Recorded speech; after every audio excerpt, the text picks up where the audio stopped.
किसी भी प्रदोष के दिन, प्रदोष काल में एक बार लगा दे, उसके बाद में अपनी कामना कर कर बेलपत्री। एक छोटा सा उपाय अवश्य करिएगा। अगर बच्चे कोई एग्जाम में बैठ रहे हैं या कंपटीशन एग्जाम है या नौकरी के लिए अप्लाई कर रहे हो, मान लो 4-6 महीने से बैठे हो, 8 महीने से बैठे हो, सर्विस नहीं है, नौकरी नहीं है, तो एक छोटा सा उपाय अवश्य करिएगा शिव महापुराण का। महाराज बेलपत्री के पेड़ के नीचे विराजमान होकर, बेलपत्री के पेड़ के नीचे जिसको नौकरी के लिए या एग्जाम में बैठ रहा है वो जल चढ़ाए,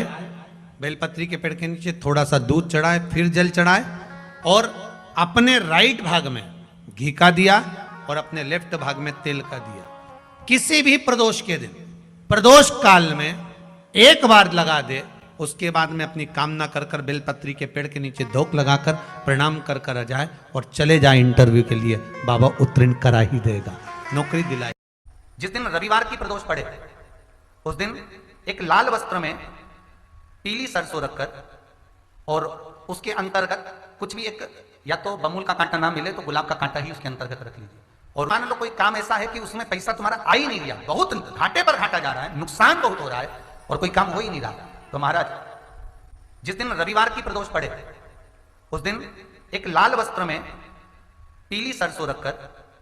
और उसके अंतर्गत कुछ भी एक, या तो बमूल का कांटा ना मिले तो गुलाब का कांटा ही उसके अंतर्गत रख लीजिए और उसको शिव मंदिर का स्मरण कराकर शंकर भगवान का नाम लेकर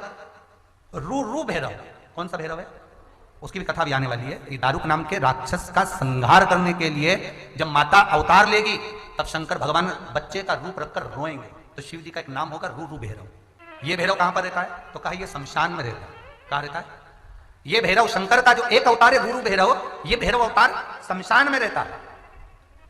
तो इस भैरव का काम क्या है तो कहा शमशान में, शमशान की जो अग्नि होती है भले की ली लकड़ी रहे, भले उसमें कोई पदार्थ डाले ना डाले,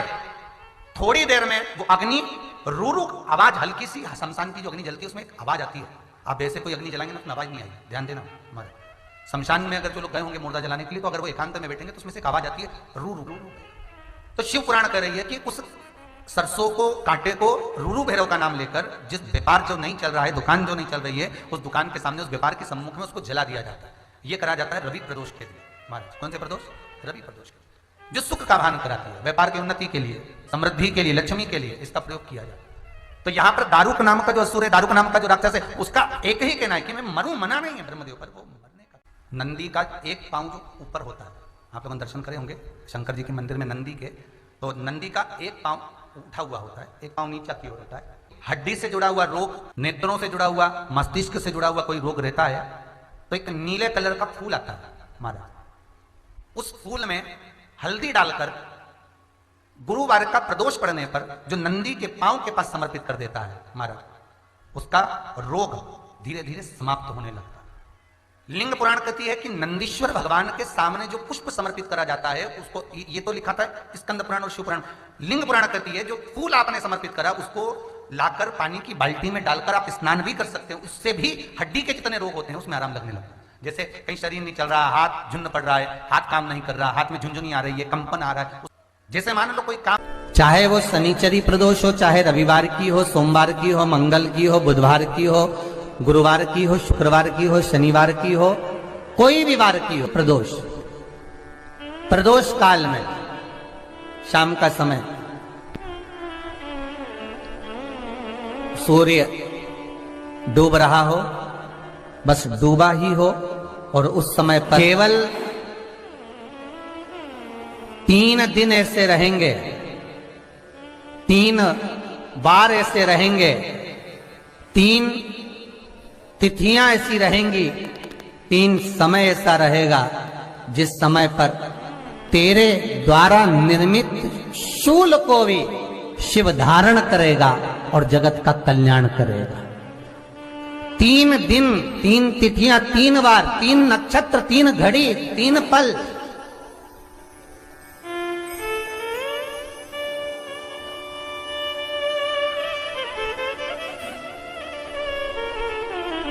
जिसमें बाबा शूल भी धारण करते हैं, और शूल अकेले धारण नहीं करते महाराज, जो धतूरा होता है ना दर्शन करें धतूरे के, कांटे कांटे सा होता है धतूरा, तो वो धतूरे के साथ में बाबा शूल धारण करते हैं, बेलपत्री के शूल को। ये बहुत बहुत आनंदमय कथा है महाराज जी, जिसके जीवन में हमेशा कांटे ही मिले हैं।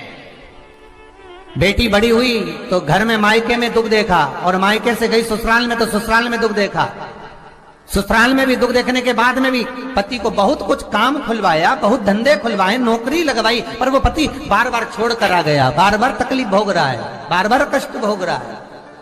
फिर थोड़े दिन काम करता है, थोड़े दिन छूट जाता है, फिर व्यापार में बढ़ता है, फिर छूट जाता है, फिर कोई दुकान खुलवाई, थोड़े दिन अच्छी चली, फिर वापस वहीं घर पर आकर बैठ गया। अर्थात उसके जीवन में वो शूलता चल रही है। तो बाबा देवाधिदेव महादेव कहते हैं, ये 3 घड़ी, 3 पल, 3 नक्षत्र, 3 समय, 3 दिन में जो शूल मुझे समर्पित करता है, उसके जीवन से मैं शूल हटा देता हूं। वो 3 दिन लिखे स्कंद पुराण।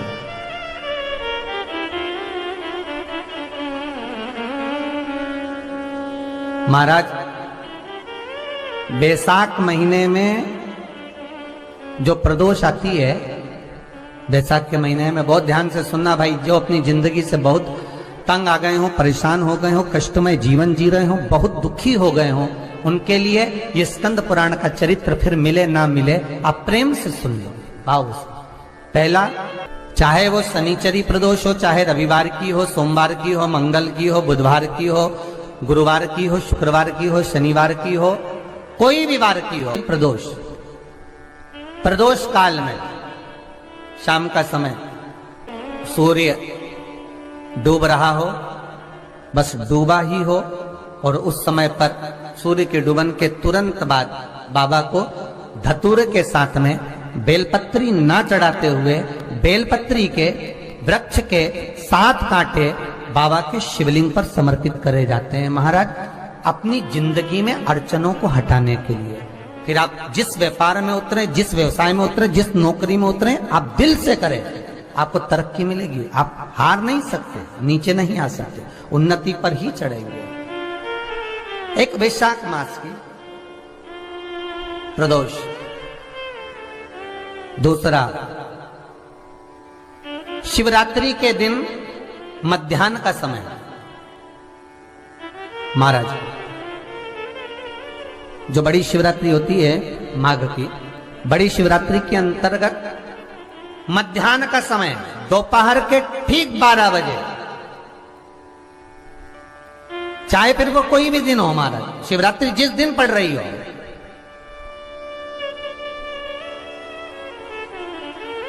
उस दिन भी धतूरे के साथ बाबा को 7 कांटे बेलपत्री के वृक्ष के समर्पित होते हैं महाराज। इसमें आप ये वाले जो कांटे हैं, जो शिवरात्रि के दोपहर 12 बजे वाले हैं, अगर कोई मदिरा पीने वाला हो, व्यसन में डूबने वाला हो, कोई जुआ खेलने वाला हो, कोई गलत वैश्यावृत्ति करने वाला, या अपने मार्ग से विचलित कोई व्यक्ति है, उसके लिए भी ये कांटे बहुत काम आते हैं महाराज। दूसरा, पार्वती तेरे द्वारा, तेरे नयन अश्रु से जो प्रगटा हुआ बेल का वृक्ष है, द्वितीय शूल मैं वहां धारण करता हूं, तृतीय शूल, तीसरा शूल जो वर्णन करा गया महाराज, भगवान श्रावण के महीने में, श्रावण के महीने में जो भी दूसरा सोमवार पड़े, जो भी पड़े, श्रावण के महीने का दूसरा सोमवार, आप सबको पहले भी श्रावण के महीने में जो कथा कही उसका व्याख्यान वर्णन करा कि श्रावण का महीने का महत्व क्या है, वो भी आपको ऑनलाइन कथा में आप लोग सुन चुके हैं, लाइव कथा में श्रावण का पूरा महत्व बताया था कि श्रावण के महीने में शंकर भगवान को पूरा लेखा जोखा का भार प्रदान किया गया था। दूसरा सोमवार,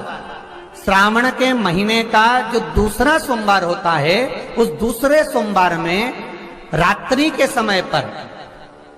अर्थात शास्त्र अब घड़ी और पल का स्मरण करेंगे तो रात्रि के बजेंगे 10 से 12 बजे मारे, 10 से 12 के बीच में धतूरे के साथ बाबा को शूल समर्पित होता है महाराज। ये भी हमारी बाधाओं को, हमारी तकलीफों को,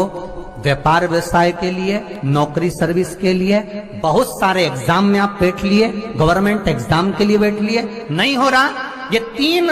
बार मेरे शंकर को बेलपत्री के वृक्ष के शूल समर्पित होते हैं, उसका आनंद पाना। मेरी जीजियों,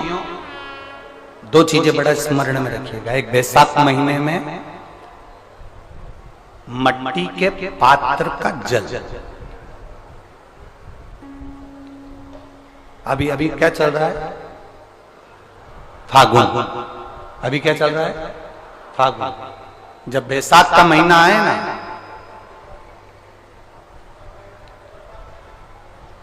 जितने यहां बैठे और जितने आस्था चैनल पर सुन रहे और जितने फेसबुक यूट्यूब पर कथा श्रवण कर रहे, जितने मोबाइलों पर देख रहे हैं, प्रयास करना, बैसाख के महीने में मिट्टी के पात्र में जो रात्रि भर जल रखा हो, मिट्टी के पात्र में, अगर आपके पास में घड़ा हो, हंडा हो, नी हो, तो दिया हो, दीपक हो, कुल्लड़ हो, कोई भी तुम्हारे पास में जो मिट्टी का पात्र, उसमें जल भरना। वो जल बैसाख के महीने की किसी भी सोमवार के दिन, किसी भी सोमवार के दिन, बैसाख महीने या किसी प्रदोष के दिन या बैसाख महीने के शिवरात्रि के दिन, वो मिट्टी के पात्र का जल अपने घर के प्रत्येक व्यक्ति का स्पर्श कराकर उस मिट्टी के पात्र के जल को तांबे के पात्र में डाल लीजिए और घर के प्रत्येक व्यक्ति का स्पर्श करा लीजिए और शंकर भगवान पर कुंदकेश्वर महादेव के नाम से समर्पित करिए। कुंदकेश्वर महादेव। कभी जीवन में पीछे पलट कर देखने की जरूरत नहीं पड़ेगी, आप उन्नति की सीढ़ी की ओर बढ़ते चले जाओगे। बैसाख महीने में मट्टी के पात्र का जल भगवान शंकर को समर्पित होना चाहिए। उसका सुख हमारे जीवन को एक आनंद फल प्रदान। जैसे कहते हैं ना, कोई अच्छा मिले ना मिले, धन मिलने से कोई भाग्यशाली नहीं होता।